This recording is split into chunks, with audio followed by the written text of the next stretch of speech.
I also wanted to let you know that I started a Patreon account for this podcast to try to get some more revenue from it.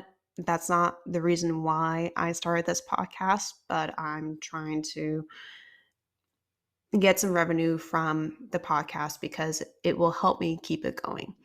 Um, so if you are willing to donate even $1 or $2 or $5, whatever amount is comfortable for you, to Patreon for Living with an Invisible Learning Challenge, that would be appreciated. You can also use Spotify to donate money, and you can also use BetterHelp to donate money with clicking on the link and becoming a customer of BetterHelp.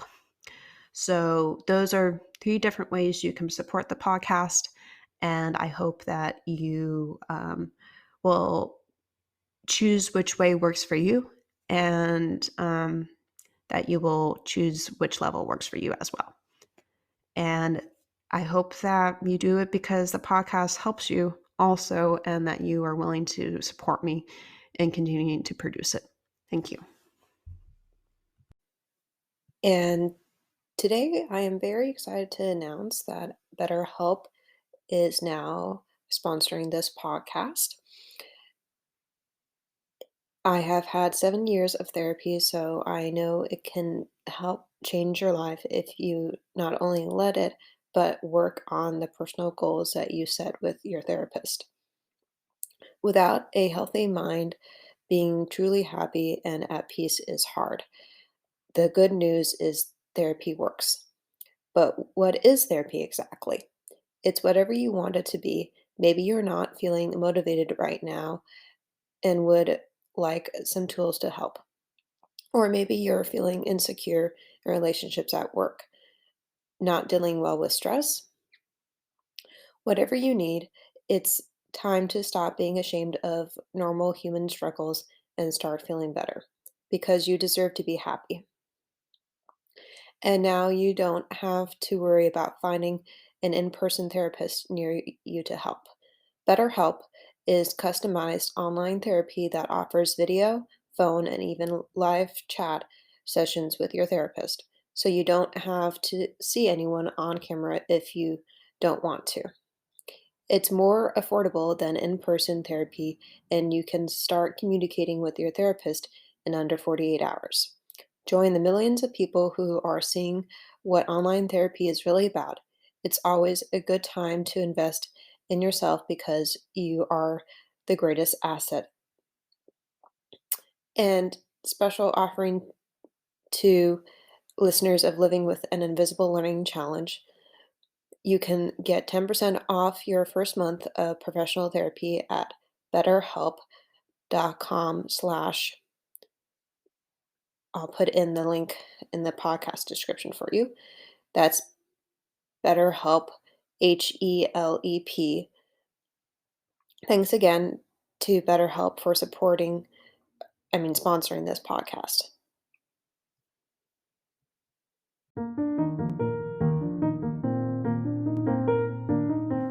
Hi, I am Jennifer Purcell, and welcome to my podcast, Living with an Invisible Learning Challenge, where we will discuss, discover, and learn more about the challenges and triumphs of those with NLD and other learning challenges. I do have a website for this podcast, and it is called livingwithnld.com. I also have a Facebook, Instagram, and Twitter account for the podcast. They are all under the same name, which is Living with NLD. I also have a YouTube channel for the podcast, which can be found by Googling the title of the podcast, which is Living with an Invisible Learning Challenge. I would like to tell you about a nonprofit that I use for my research for this podcast. It is called the NVLD Project, and I use their blog for my research.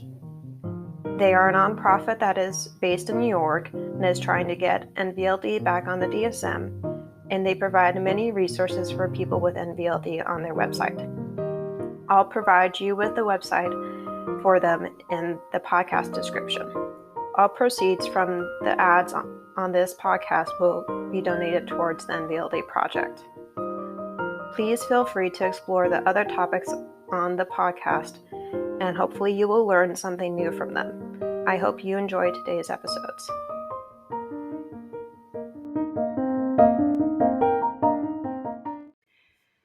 Happy Friday, everybody.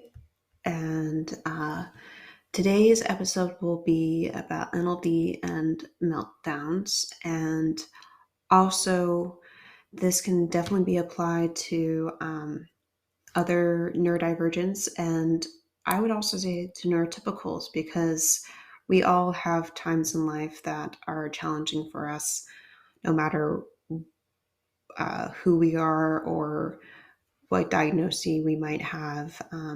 We all have our ups and downs. So, have you ever had meltdowns because of being discouraged from having challenges in your life? I'm sure you have them, whether you're neurotypical or neurodivergent, like I was saying. They are different and more prevalent for neurodiverse people, neurodivergents. I've had many of these experiences because of having NLD and migraines. Some of the areas I have difficulty in are finances, math, social situations, academic, professional, driving, visual, spatial, fine motor skills, understanding abstract concepts or logic, taxes, cooking, sports, etc. But I don't let those areas of difficulty get me discouraged from trying to improve on them and make those areas not so challenging or hard for me to experience, understand, or grasp. The first article that I want to share with you is titled Neurodivergent Meltdowns in Adults, a guide for autistic and ADHD adults from mental health education. Quote, what is a neurodivergent meltdown? A neurodivergent meltdown is a reaction to feelings of intense overwhelm and is not a tantrum. It is not a behavior that can be changed. It is not a manipulative action and has no end goal other than to communicate frustration and to help the neurodivergent person survive. Meltdowns are usually impossible to stop once they get going and can vary in intensity. They can look like crying, sobbing, and wailing, hitting, kicking, punching, biting oneself, objects, or others. Intense stemming, like rocking, muscle tensing, vocal stems, or joint cracking. Screaming or include self-harm. Meltdowns can be a way for neurodivergent people to release pent-up frustration, help them process and or express their emotions, which can be hard for neurodivergents during calmer times, end quote. So for me, recently I had some meltdowns that were due to taxes. This was a challenge because of trying to do more on the process on my own while still needing help from my brother or from my mom in terms of trying to clarify the questions that were being asked of me for completing the taxes. And what also didn't help is I have quite a bit of self-doubt in how I'm going to be able to be independent on doing something like taxes on my own or managing my budget or balancing it and trying to figure out how to track that my expenses and being able to not rely so much on my family, because I've been doing that basically all my life. And it's a little tricky to be like, well, yes, I can have their help, but wait a second, maybe I can do more on my own than I realized. And so I think for me, the part that got a little tricky with the taxes this time was I had some extra income that was outside of my job, and I was going to try to claim taxes on that, but I realized it wasn't really enough income to do that on, and it was just making the process more challenging. So I didn't include that um, part. And another thing I want to mention is that um, with meltdowns, for me, I definitely have some pent up frustration or energy that I get out in my running. And sometimes what I try to do is just imagine the thought that or feelings I have. And if it's towards a person or a situation, I try to kind of have a picture of that in my mind and just pretend that I can have a virtual punching bag that I move while I'm running and just get all that energy out. Um, yes, that might sound a little violent, but actually, I don't think it is because you're not doing it to a physical thing.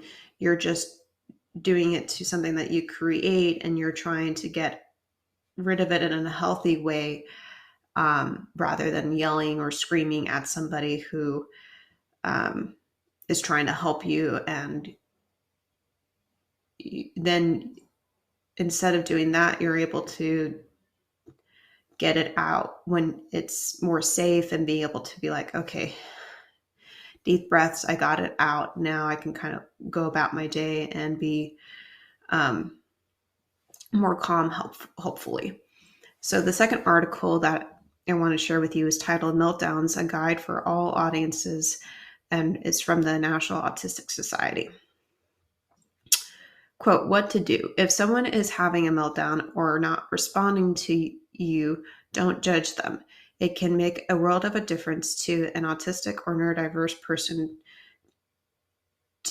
and to their carers. Give them some time. It can take a while to recover from information or sensory overload. Calmly ask them or their parent or friend if they're okay, but bear in mind that they'll need more time to respond than you might expect. Make space. Try to create a quiet, safe space as best as you can. Ask people to move along and not to stare. Turn off loud music and turn down bright lights. Whatever you can think of to reduce the information overload, try it. Close quote. So I definitely think that's a good thing to do because I know when I have a meltdown because of my chronic migraine condition or because of NLD, I um, I have difficulty with being able to get out of that area the person that if the person that I love, my family member or my friend, is contributing to it. Meaning that if they are not helping me calm down, I'm most likely going to stay agitated and frustrated longer because they're just adding to it and increasing that kind of energy. They're not helping me um, release it or try to be in the moment and feel what it's like and be able to help me move forward when the time is right. Um, so for me, that's what I usually feel, and being able to it is really draining in terms of not even though I know more about myself than I did before getting tested and before living my adult life after college and realizing how it was different than it was in college. It's challenging because even though I have help with things from my family and from my neurologist for the migraines, and my friends who try to help me with the NLD piece or the migraines. Sometimes it feels like, how do I want to describe this? Sometimes it feels like there's too much support in terms of from others because I want to do more on my own. And I don't think, some people don't know how to step back and let you help yourself. Others do know how to do that. And sometimes it can be challenging to say, hey, I appreciate you trying to help me, but can I try to do this on my own? And to have them not take it so personally can also be challenging, because it's like, whoa, I was trying to help you, but maybe I shouldn't. If you know what I mean. And so the last article I want to share with you is called On Meltdowns and Masking, and is from Positive Development. Quote, meltdowns and shutdowns are extremely common, especially in the autistic and neurodivergent community. Masking is something that a lot of the community has learned to do since childhood, and it can take a huge toll on someone's physique long term. Close quote. So for me, I definitely can relate to those with just sometimes I try to hide that I have. I remember in college, I was trying to hide that I was neurodivergent, or that I had migraines. And then I began to realize that masking it or hiding it wasn't helping me. It was really just like the article said, it was producing a toll on me because I wasn't being authentically me. I was hiding that from the public and only letting people who knew me really well see the true me. And it became more powerful when I realized that I don't have to do that. I don't have to mask. I don't have to hide it. I can be whatever. I can be myself, and I can be authentically me. And if people have a problem with that, then they're not the right people for me to be around. So being able to do that and trust in myself more is helpful, because when you go through challenges in life of being made fun of, or trying to recover from car accidents, or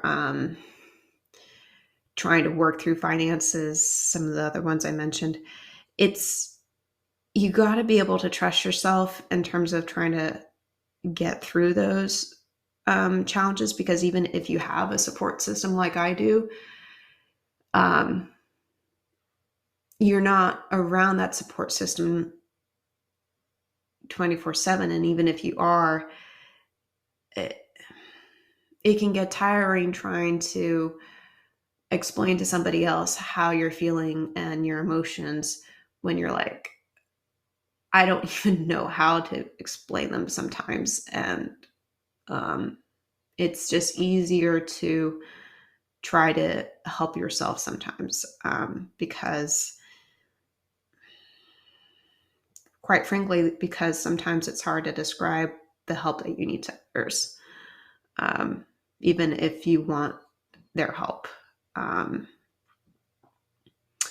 So I hope that you found some helpful little lessons in this episode, and that you are able to apply some of the things I talked about or mentioned to the next time that you have a meltdown, or that one of your friends or loved ones is having one, and be able to help them calm down if they do want your help, and letting them feel their emotions, and whether that's anger or grief or sadness, just let them get it all out and be able to kind of talk them through the process and let them express their feelings and listen to them. Maybe not offer your thoughts unless they are okay with that. My mom actually always asks me when I'm trying to process something, do you just want me to listen, or do you want me to offer my thoughts or what I'm feeling as well to this? And most of the time, I'm okay with her contributing to it, but sometimes I just need to be with how I'm feeling and be in the moment. And you can also have a balance of both of those things. You can have somebody share what they're thinking and what they're feeling based off of what you're feeling and thinking, but also be able to be like, okay, now I need to sit with this and just calm down and be able to go back to my work or back to school, whatever you were doing before the meltdown occurred, or emotional situation, if you want to call it that instead. So I'll leave you there, and I hope that you were, like I said, able to get some good gems out of this episode. I'll talk to you next week.